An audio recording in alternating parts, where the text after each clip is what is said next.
gampang, gampang lembek kayak gitu. Kalau dari Koko sendiri Iya. gimana? Ya, kalau gue buka, istilah gue bukan generasi strawberry sih, Fit. Kalau gue, istilah gue itu adalah, eh kita itu cafe latte, tau nggak? Cafe latte, gitu. Cafe latte itu gini, kalau kamu perhatiin, minuman kopi kopi ini ya, kopi latte gitu, atau cafe latte itu tuh kopinya itu paling mungkin sepertiga. Susunya yang 2/3. Is it true? Ya, ya. Ya kan? Dan seringkali dalam kehidupan kita, itu tuh ibarat kata tuh sepertiganya itu sebenarnya the real problem.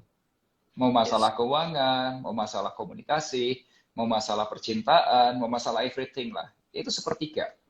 Tapi yang kita rasakan, yang kita jalankan, yang kita pikirkan, itu kayak susunya, 2/3-nya. Egonya yang kena. Jadi ketika egonya yang kena, bapernya kena, merasa dilecehkan, merasa direndahkan, merasa dihina, overthinking, jadinya hard, apa namanya, jadinya apa, butuh butuh healing, semacam healing pun juga pergi ke tempatnya, ke tempat untuk traveling tuh menurutku itu cafe latte gitu. Kalau misal dari real orang yang sakit pikiran, mental health beneran, beneran sakit hati gitu atau sakit perasaan, jangan liburan tapi pergi ke psikolog. Itu lebih better menurutku. Nggak tahu ya, karena kamu apotek mungkin apoteker kamu lebih ngerti ya. Jadi orang-orang itu sekarang itu fokusnya itu pada yang dirasain, ya susunya itu. Tapi nggak minum kopi aslinya. Nah kita nggak solve the real problem. Masalahnya nggak diselesaikan. Tapi fokusnya sama di egonya itu. Nah itulah generasi-generasi yang sekarang. Karena apa? Karena dari kecilnya kita, apalagi yang generasi sekarang berikutnya itu di pamper ketika masih muda. Ketika masih kecil di pampering, everything didengerin, semua dikasih kemudahan ini itu, tidak pernah digalakin. Mungkin nggak tahu, kalau zamanmu masih ospek nggak? Masih ada. Masih ada ya? Ya, zaman Tapi seniorku jauh, ospek lebih serem. Nggak tahu sekarang zamanmu. masih biasa sekarang mau agak Masih biasa ya? nggak ada kekerasan. Ya, zaman gue cuma paling diteriakin doang. Senior-senior gue lebih lebih lebih lebih keras Tapi gitu. Jadi dididiknya lebih mentalnya lebih dapat gitu. Padahal problem solving tuh jelas gitu. Oke, masalahnya apa? Is it the real problem or not? Atau kamu justru malah itu egonya kamu yang dikejar gitu? Atau itu masalah ego doang gitu? Misal ego itu kayak gini. Gue nggak suka sama si bos. Kenapa? Gila nggak lo? Gue waktu kasih pendapat ke bos, bos itu bilang pendapat pendapat gue tuh jelek dan lain sebagainya. Tapi tahu nggak lo? Ketika si bos ngomong ke tempat bosnya lagi, ke big boss, dia pakai pendapat gue. Nah, udah gue marah. Gue marah karena apa? Ego gue yang kena. Tapi kalau itu nggak pakai ego, kita benar-benar problem solvingnya, is it solve the problem? Solve. Oke. Okay. Nah, jadi itu juga dengan hal keuangan, Fit. Menurut gue ya, hal keuangan pun juga sama gitu. Misal kayak gini, Fit. Uh, Keuangan itu penting, tapi tidak diajarkan di sekolah, di kampus. What do you think about that? Is it important? Apakah penting sebuah kampus, sebuah sekolahan ngajarin keuangan? Kalau menurut lu gimana, Fit? kalau menurut gue pribadi penting kayak gitu. Penting. Basically memang sebetulnya uh, keuangan ini ya, keuangan ini sebetulnya untuk masyarakat belum melek keuangan dan sebagainya, menurut gua sebagai instansi ya ibaratnya nggak harus di kampus ataupun di maybe di sekolah kayak gitu kan, perlu perlu ada gitu edukasi mengenai ini, karena seberapapun orang dikasih uang kalau misalkan mental atau mindset mereka aja nggak beres soal uang ya akan habis kayak gitu. Bagaimana mereka nggak bisa bertanggung jawab atau dalam hal kecil gitu kan, nggak bisa mencatat pencatat masukan mereka sehari-hari, itu aja kan udah jadi suatu permasalahan kayak gitu kan, apalagi Hmm. gimana kelola uang yang besar kayak gitu. Hmm. Hmm. Tapi Gimana? lu kepikiran nggak, Fit? Kalau mostly orang Indonesia itu nggak suka belajar. Literasi baca Indonesia rendah banget ya Oke, itu. imagine ya, imagine ya. Dulu gua nggak tahu sekolah lu dulu apa, karena sorry gua nggak baca SMA lu di mana. Tapi lu bayangin deh, atau teman-teman boleh bayangin deh. Coba ya, kalau misal mata SMA kita atau teman-teman yang sekarang sekolah kelas 10, 11, 12 gitu ya. Ada mata pelajaran ada mata pelajaran keuangan di situ. Baik itu IPA atau IPS atau mungkin di kuliah juga diajarin gitu, everything diajarin. apakah kamu akan menganggap kayak ini tuh sesuatu yang penting buat masa depan gua, atau kamu akan berpikiran kayak ini seperti mata pelajaran matematika atau biologi yang gue nggak tahu ini ngapain gue belajar proses reproduksi. Actually kalau ada gue nyontek gitu, kalau ada PR-nya nyontek, kemudian kalau ujian juga nyontek and everything. What do you think? Is this the same? Atau itu dua hal yang berbeda? Karena orang Indonesia tidak suka belajar loh.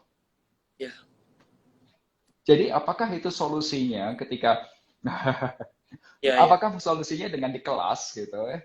Itu that's the problem.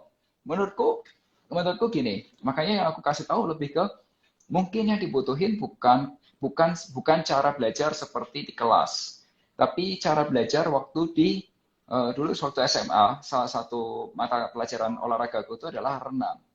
Dan waktu belajar renang itu tuh kita cuma di darat tuh cuma berapa menit doang, terus kalau udah suruh nyebur ke kolam. Nah, kalau udah ada gurunya yang bantu, yang mungkin teman-teman yang belum bisa renang, itu tuh kayak ini teman gua, terus kalau udah gurunya itu jalan pelan-pelan gitu, supaya nggak tenggelam gitu. Tapi dia didampingin terus gitu, tahu nggak? Nah, aku rasa mungkin bisa itu mungkin solusinya ya.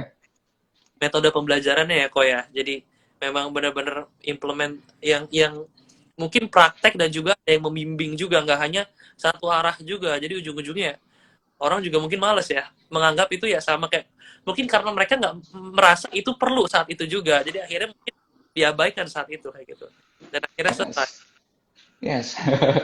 Sama seperti gue belajar kimia zaman dulu. Ngapain gue belajar Na tambah Cl jadi NaCl? Buat apa ini NaCl gitu? Atau apa ini belajar apa nih logaritma? Untuk apa aku belajar logaritma dan lain sebagainya. Betul. Tapi sekarang ketika kita udah ngerti ilmunya, oh ternyata pakainya buat ini. Oh belajar ini dan lain sebagainya. Gitu, Fit. Betul. Kalau misalkan dari Koko sendiri, maksudnya mungkin kan ada banyak yang konsultasi ke Koko juga tuh. Mungkin milenial. The problem untuk milenial sendiri ada nggak kok? Mungkin yang kira-kira menarik dari Koko sendiri kayak gitu, Koko. Generasi Oh, sandwich gitu oh atau banyak banget, banyak banget, Fit. Banyak banget masalahnya, banyak banget. Ada yang ketakutan karena orang tuanya belum nyiapin pensiun. Padahal orang tuanya masih usia 40-an. Makanya gue terinspirasi dari True Story, gue share di Instagram gue. Terus uh, ada juga cerita tentang apa? Cerita tentang orang yang uh, ditinggalin utang. Ada juga orang cowok yang pengen beliin rumah karena dia pengen pede gitu, supaya ketika ngomong sama sama calon mertua. Jadi gini, Fit, nembak cowok nembak ke cewek itu tuh deg-degan. Tapi lebih deg-degan lagi ternyata ini gara-gara gue curhat ya, apa dengerin curhat orang ya, ngomong gitu. Tapi lebih deg-degan lagi ketika cowok harus ngomong sama calon mertua, Om, aku mau nikahin anak Om.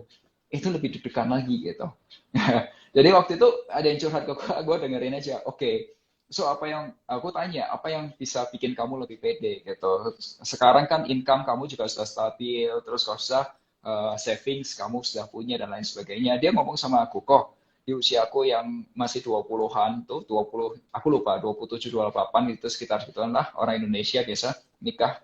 Nah, kodang dia pengen punya rumah pertama supaya ketika ngomong sama si apa calon mertua bisa pede gitu ngomongnya, Om, gue udah bisa apa, Om mau minta anak lu Om mau minta anaknya jadi istri gitu. Udah, aku udah ada rumah dan lain sebagainya gitu. Nah, ternyata ternyata itu tuh masalah yang kayak gitu yang lucu-lucu dan akhirnya ya we solve it. Oke, so kita kalkulasi, kita bikin strateginya, kita planning gitu. Udah ya klienku yang eksekusi, udah bantu kontrol dan seterusnya gitu, Fit.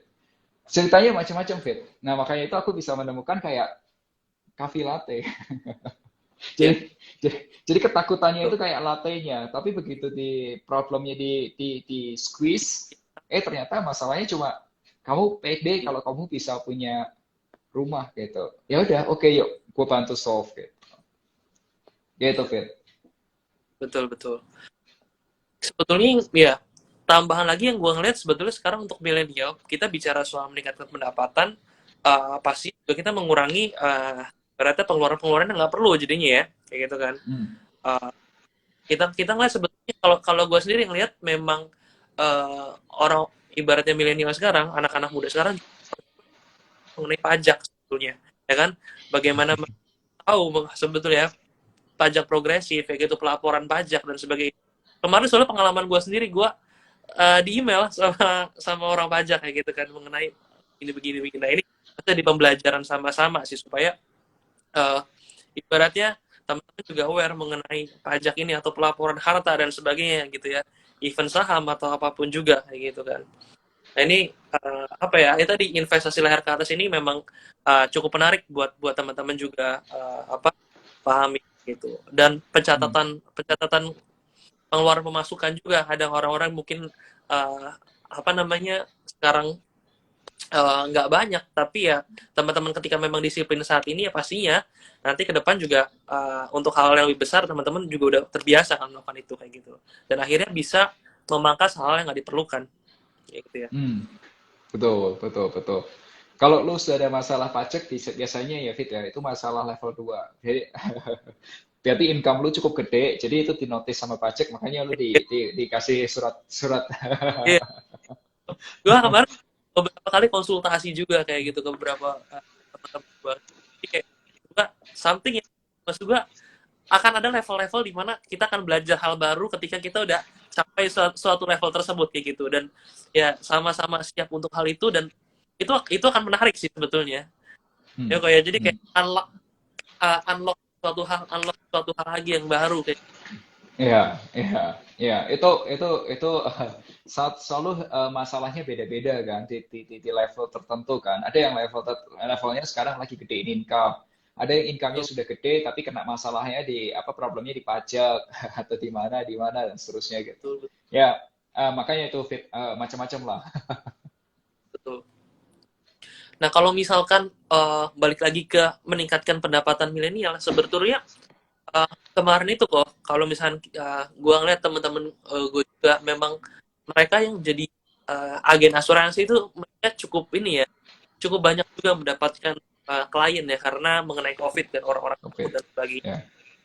Jadi memang tadi balik lagi ke yang Komang sampaikan ya, kita peluang atau potensi ya yang ada kayak gitu, hand sanitizer kayak gitu kan, itu pun sebetulnya bisa kayak gitu. Ilmu semuanya sebetulnya ada di YouTube ya.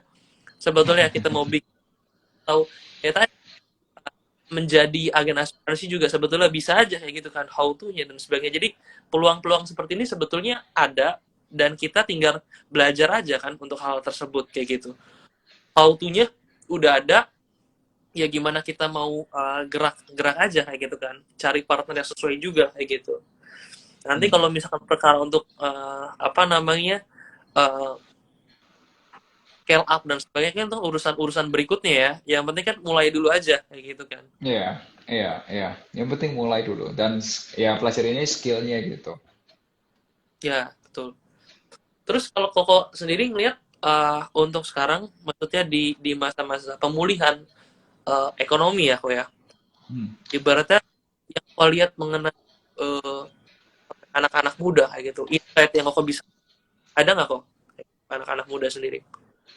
Oh, sekarang sekarang banyak banget ya. Maksudnya eh pemulihan ekonomi kali ini kan sebenarnya lebih ke gimana nih caranya supaya daya belinya masyarakat bertambah kan secara secara Pak Jokowi secara presiden seperti itu Ya, kan. Nah, kalau kita yang anak-anak mudanya dengan cara apa? Ya ya kita kita cari cara dong untuk nambah kemampuan daya belinya kita. Ya tadi income nambah macam-macam. Kalau ada supaya roda ekonominya berputar apa? Ya misal tadi ada usaha, terus kalau ada usahanya tidak cuma satu tempat dan terus sekarang Fit tahu nggak sih Fit? Anak-anak muda Indonesia itu ada yang ekspor barang-barang ke luar negeri. Tahu nggak lo? Jadi tahu tahu. ya, Ada ya beberapa di so, ya, itu amazing banget tau nggak sih? Hebat gitu, menurut gue hebat banget gitu karena sesuatu yang berbeda gitu. I'm so appreciate dengan orang-orang itu yang bikin produk-produk Indonesia, misal ya kakaonya Indonesia, kakao itu apa ya? Coklat ya, coklatnya Indonesia, kalau ada barang-barang kerajinan Indonesia dan lain sebagainya yang tadinya di daerah-daerah itu bisa keluar gitu. Dan ya itu nambah devisa juga, it's good. Jadi makanya itu kalau kalau gue sih lihatnya lebih ke gimana caranya supaya kita yang masih muda itu berkontribusi dengan cara nambah daya beli kita. Caranya ya income-nya digedein, jangan cuma ngeluh gitu. Ngeluh nggak solve the problem Tuh. gitu. Ya, contoh ya, Fit ya. Contoh gini. Ini masalah yang menurut gue masalah yang lucu, tapi ya that's the reality.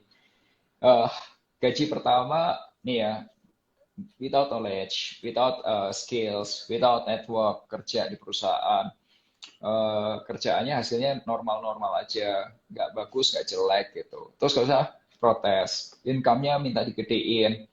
Buat perusahaan lihat, loh, eh, kenapa nih kok kamu minta dinaikin income-nya atau penghasilannya? Ya karena inflasi naik. Tapi kalau apakah iya kayak gitu gitu cara berpikirnya gitu?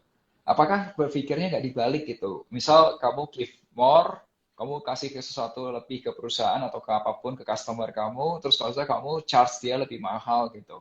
Kenapa nggak mikir gitu gitu? Karena aku kenapa kamu harus dinaikin gajinya? Karena nggak cukup buat ngopi, nggak cukup buat naik itu, gaya beli ini, beli itu gitu. gaya So, hidupnya yang iya gitu. Alasannya agak aneh gitu. Makanya kembali lagi lihat, kayak makanya aku menemukan istilah, ini orang kopi latte deh, nggak males lah ngomongnya. ya Ya gitu sih, Fit. betul. Kalau misalkan apa namanya kok kita kita lihat generasi cafe latte ataupun ya sandwich juga ya sebetulnya ya. Jadi kan ibaratnya kita harus membiayai orang tua mereka dan juga mungkin mereka mempersiapkan anak mereka juga kali ya nanti yang akan sekolah dan sebagainya kayak gitu.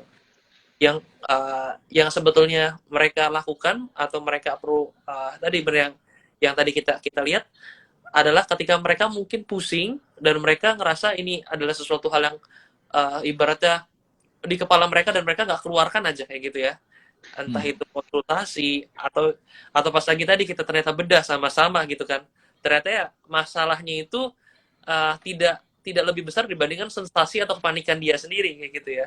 Jadi Hmm. memang Hmm. harusnya memang benar-benar kita sama-sama breakdown, kita sama-sama kenal lebih dalam dan akhirnya kita temukan solusinya. Makanya tadi mungkin kayak kalau Melvin kayak gini untuk diskusi dan belajar juga mengenai financial sharing gitu itu makanya penting banget ya kok ya. Ya itu akan menyelamatkan ibaratnya nggak cuma psikis ya kan, tapi juga ya bisa ke depan kayak gitu kan. Bagaimana